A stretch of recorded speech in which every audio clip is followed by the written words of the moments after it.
Hi, here's a wee story that takes me back to the mid-1943s, it would be. This is a site that most of you should remember, I would think, is the old Bainsford School. This is where it used to be. Over there where the houses are there, used to be the primary school, Bainsford Primary, the original. Then there was a wall in about the middle there, and there was an entrance you could go through into what we called the secondary school. And down the bottom where the white houses are, there would be a couple of what we called the annex, where you get taught English and all that sort of stuff. Remember that? But about maybe once every fortnight, I think it was, various classes would be assembled at the main gates here. And what happened there, we'd get marched along the road there in pairs and we'd go to that place along the end there that you'll probably remember. That's Bainsford Church. We used to get marched along there, I'll forget that. A couple of classes at a time, and we'd have a church service. And I can still remember the minister there.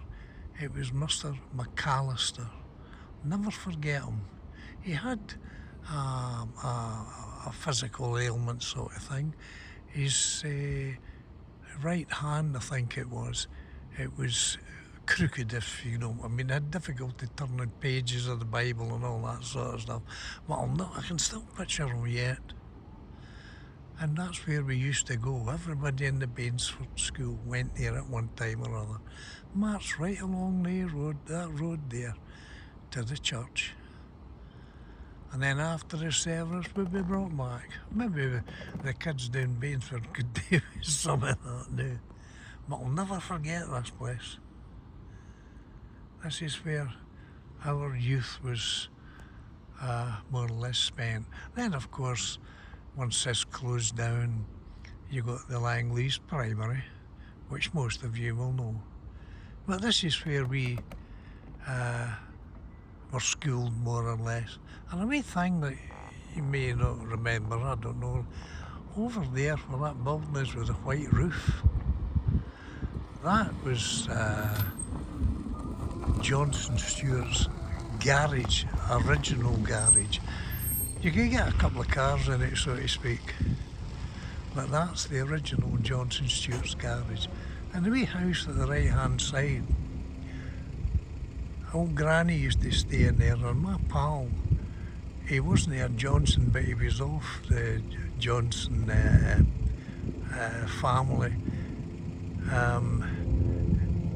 I used to pal about with him. As I say, he stayed with his granny there. His name was Campbell Nelson, or Nielsen. You may remember that name because he ran the garage that used to be up at the pet shop at Graham's Road, where the railway tavers. But that was the original Johnson Stewart's garage. Still remember it for all the years ago. Just goes to show you, some things you never forget, eh? Oh, remember a few faces from this place. Bye the news.